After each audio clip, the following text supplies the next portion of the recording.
Okay, so you sent over some really interesting readings about AI this time. Yeah. And it seems like we're going pretty deep Mm-hmm. into how these systems learn, how they kind of represent the world, Mm-hmm. and maybe even how they like develop goals, which I got to say, Yeah. that idea is a little bit mind-bending to me. It really is, and it's becoming more and more important as these models get more and more sophisticated. Yeah. One of the things that I thought was super interesting was this research on simplicity bias. Oh, yeah. It seems like, at least initially, even these incredibly complex systems tend to grab onto these simple features when they're learning. You're talking about like the statistical moments that they were mentioning in the research. Exactly. Yeah. I was really surprised by how much those basic statistical features can shape an AI's early understanding. It's almost like they're, I don't know, like looking at a blurry picture Right. and just making judgments based on like the general shapes instead of the details. Yeah, exactly. Yeah. And they showed how early on in the training, you can trick them by manipulating these statistical moments.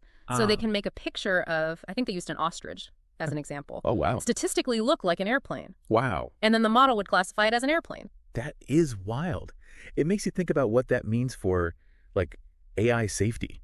Yeah. Like if these systems are so easily fooled early on by these, little manipulations, Yeah. couldn't that create vulnerabilities, especially as we start using AI in like more critical applications? Absolutely. Yeah. Think about like self-driving cars, for example. Oh, yeah. If the AI is still in this like simplicity bias phase of learning, it might be tricked by subtle changes in the environment that wouldn't fool a human driver. Right. So it really underscores how important it is for researchers to figure out how to guide these systems towards more human-like ways of understanding the world. Okay, so that makes this grokking thing even more fascinating now. The fact that these models can just suddenly have this breakthrough in understanding after like a long period of seemingly really slow progress. Mm-hmm. It's almost like they're like struggling to learn and then all of a sudden it just clicks. Exactly. Okay. It makes you think about how we train AI. Uh-huh. If we could figure out how to trigger these grokking moments, then maybe we could design training methods that encourage them to learn more intuitively, more like humans, and then maybe bypass some of those vulnerabilities early on. Yeah, and that makes me think about the idea of concept erasure that came up. Yeah. Like the idea that we can actually remove specific concepts from an AI's understanding. Mm-hmm.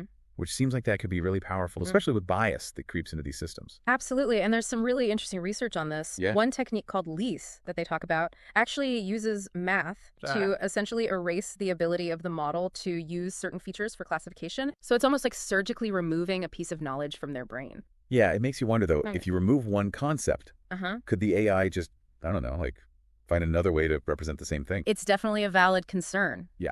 It speaks to just how complex these systems are, Yeah. that intervening in one area can have these unforeseen consequences somewhere else, which is why it's so important to understand how they're representing information in the first place. I don't know. It's almost like you're trying to untangle a really knotted up ball of yarn. Yeah. And every time you pull on one thread, another one gets tangled up. Totally. Yeah. It really emphasizes the need for a more holistic approach to developing AI. Okay. One that doesn't just focus on the technical stuff, but also on the ethical and societal implications as well. Yeah, the readings actually made a really interesting comparison between training AI and raising a kid, suggesting that maybe instead of trying to program like specific goals, we should be focusing on creating environments where AI can develop like a sense of values and then learn to make decisions that align with human well-being. It was an interesting idea. Yeah. And it brings up this bigger question of whether AI can even have goals the same way we do. Right. Are we just like projecting our own ideas onto them when we say that? Right. Yeah. Or is there something deeper going on? It's like a question that goes way beyond just computer science. Yeah. It's like into philosophy. Absolutely. Yeah. And as we develop more and more sophisticated systems, those kinds of questions are going to become more and more important. Okay, so we've talked about how AI learns, how it represents information. Yeah. And this really tricky question of, whether it has goals at all. Right.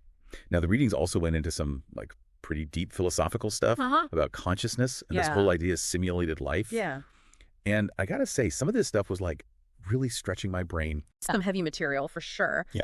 One argument that I thought was really interesting was the idea that simulated life might not be like true life. Okay. Because it doesn't have this self-creating, self-sustaining aspect of like biological organisms. Right. So it's a pretty provocative claim. And it really makes you think about what we even mean when we talk about life. It made me think about those like classic sci-fi scenarios where, AI gets so advanced that it becomes basically indistinguishable from humans. Right. But if it is true that simulated life is fundamentally different from biological life, does that change how we think about the possibility of like truly conscious AI?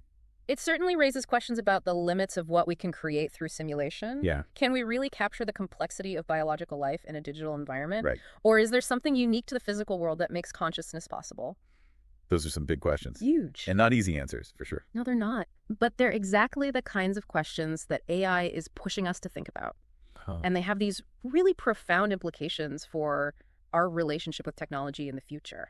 So we've covered a lot of ground already, like from the technical side of things, Yeah. like the simplicity bias, the concept erasure, to these big philosophical questions about consciousness and like what life even means. It's a lot to think about. Yeah. It really is. So where do we go from here? Well, the readings also get into some interesting ethical questions, Okay. especially related to the effective altruism movement. Oh, You know, that whole idea of doing the most good is central to EA. Yeah. But the material suggests that this intense focus on maximization could actually be, like, problematic. Oh, interesting. You mean, like, striving for the most good, however we define that, could Could- lead to some negative unintended consequences. Yeah, I could see that, especially if you get so focused on maximizing a specific outcome Right. that you kind of miss the bigger picture. Exactly. It's like trying to optimize one variable in this giant equation Yeah. without thinking about the effects on everything else. Right. You might end up with something that looks great on paper, Uh-huh. but actually causes a bunch of problems. Yeah, that makes sense. And the material also pointed out this tension between EA's pursuit of objective good Right. and the idea that morality might be relative. Okay, yeah, so what's considered good could change. Right. Depending on the context of the culture. Exactly. Yeah, so how do you reconcile that with EA's aim for this, like universal good? Yeah, that's a big challenge. Yeah. And the material even suggests that it might undermine the whole foundation of EA. Wow. If there's no objective standard of good, then how do we even determine what doing the most good means? Yeah, it's almost like you're trying to navigate with a compass that's just spinning around. Right, exactly. So it seems like this kind of tension forces us to look at some really fundamental questions about like the nature of ethics itself. Is there really a universal right and wrong? Right. Or is it all just like our individual perspectives Right. and cultural norms? It's a question that philosophers have been debating forever. Yeah. And the rise of AI just brings a whole new dimension to it. It does. If we're going to create AI that makes decisions with ethical implications, we have to deal with this complexity of moral relativism Right. and the potential for conflicting values. So thinking about designing AI that's aligned with human values, then if there's no single definition of good that we all agree on, Right. how do we make sure that AI is making choices that are good for everyone? It's a massive challenge, Yeah. and it really shows how important it is to have this ongoing conversation between AI researchers, ethicists, policymakers. Right. We need to develop frameworks for AI development that take into account all these different human values and perspectives. Okay, so this makes me think back to our discussion about AI potentially developing its own goals. Mm-hmm. If we can't even agree on a definition of good for ourselves, Yeah. how can we expect to control or predict the goals of a superintelligent AI? It's a really interesting question. It is. And I think it highlights how important it is to be humble in our approach to AI. Yeah. We can't assume we'll ever fully understand or control these systems. Especially as they get more sophisticated. Exactly. This is getting really deep. It is. What about simplicity bias and AI safety? Oh, yeah. Like, if these systems are so reliant on basic statistical features early on, Mm-hmm. could that make them vulnerable to manipulation or even hacking? Definitely. That's a huge concern. Yeah. Imagine someone deliberately creating images or data Right. to trick these AI systems Yeah. into making bad decisions. It's a little scary to think about. It is, and it's a scenario we need to be prepared for as we integrate AI more and more into our lives. So we need to find ways to encourage these systems to move beyond that initial reliance on simplicity and develop those more human-like ways of understanding. Yeah, we need to teach them to recognize context, Yeah. to reason about complex relationships, Uh-huh. make judgments based on a deeper understanding of the world. Not just those simple statistical correlations. Exactly. So that brings us back to grokking again then. It does. If we could figure out what makes those aha moments happen, could we potentially create training methods that encourage that kind of learning?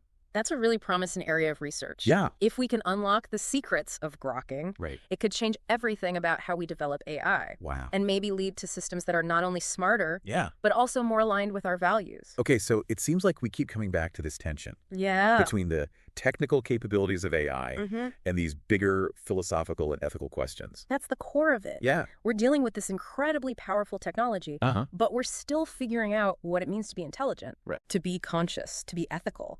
So all this talk about AI learning Yeah. makes me think about those techniques for manipulating AI representations. Right, like concept erasure. Yeah, we talked about the benefits for addressing bias, Mm-hmm. but could those techniques also be used in like a harmful way? It's a valid concern. Yeah, Any tool that's powerful enough to do good can also be used to do bad. that's true. Imagine someone using concept erasure to remove knowledge from an AI. Right. Basically crippling its ability to function. That's a scary thought. It's like in those movies where a hacker gets into a computer system and starts deleting files. Right. But in this case, it's not just data. It's the AI's understanding that's being erased. Yeah, it's like its abilities. Exactly. Okay, so this reminds us again that we need safeguards. We do. Ethical guidelines. Absolutely. For how these powerful techniques are used. We need to make sure they're used responsibly. Yeah. For the benefit of everyone, not as weapons. Speaking of manipulation, this whole discussion about the ethics of AI, the potential for unintended consequences, brings me back to effective altruism. Okay. That goal of doing the most good sounds great. Yeah. But is there a danger that this focus on maximizing good could lead to, I don't know, like a kind of moral tunnel vision? What do you mean? Like we're so fixated on one outcome that we overlook potential harms or ignore different perspectives. That's a really important point. Yeah. It highlights the need for balance and critical thinking. Right. Even with good intentions, a single-minded pursuit of any goal, even the most good, can blind us to the complexities of the real world. Yeah, and it brings us right back to this question of whether there is a truly objective standard of good, or if it all depends on individual perspectives and cultures. If there's no universal compass, how do we make sure our efforts to do the most good don't actually cause harm? It's a huge dilemma. It is, and it shows how important it is to have these open and honest conversations within EA and beyond. Okay. We need to be willing to question our own assumptions, to listen to different viewpoints, and to admit that we don't have all the answers. So this whole conversation has really pushed me to think more about the ethical side of AI. Me too. And it seems like we're really just scratching the surface here. You are. It's an ongoing process. Yeah. And it's crucial that we keep having these discussions openly and honestly. Absolutely. As AI continues to evolve, our understanding of its impact needs to evolve too. Okay, so we've explored the potential downsides of maximizing good, the challenges of navigating a world where morality might be relative, and the need to be careful about how we use these powerful AI techniques. Yeah. So where do we go from here? It seems like we keep coming back to this idea that AI is making us rethink some of our basic ideas about intelligence, about consciousness, the nature of reality. Yeah, it's really deep stuff. One concept I found really interesting was this extended mind thesis. Oh, right. This idea that our thinking processes aren't limited to just our brains, but they actually go out into the world, including the tools and technologies we use. So like if I'm using a calculator to solve a math problem.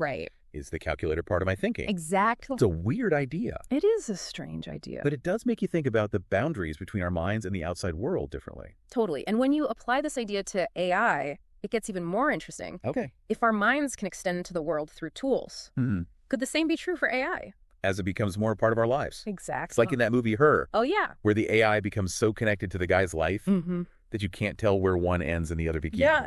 Could we get to that point with AI in real life? It's a fascinating possibility. Yeah. And it raises these questions about what it means to be an individual, to have agency, to be conscious. Right. Because if our thoughts and actions are being shaped by AI, and AI is being shaped by us, where's the line between human and machine? Exactly. It's almost like AI becomes this part of our, I don't know, our cognitive ecosystem, shaping how we think and see things, maybe without us even realizing it. And that connects to this concept of relational ontology. Oh, yeah, that was a new one for me. Which says that things are defined not by themselves, but by their relationships to other things. So instead of AI taking over the world, it's more like it becomes part of the world. Exactly. And shapes it and is shaped by it. I think that's a much more accurate way to think about it. Yeah. And it changes how we approach AI alignment.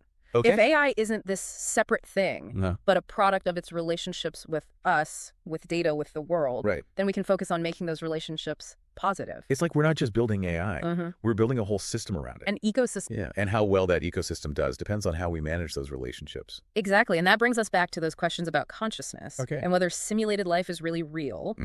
If we're making AI that's so integrated into our lives, learning and adapting like we do, do we need to rethink our definitions of life and consciousness? It's like those sci-fi stories. It is, but it's not just fiction anymore. Right. As AI gets more advanced, these questions have real consequences. They do make you think about what it means to be human.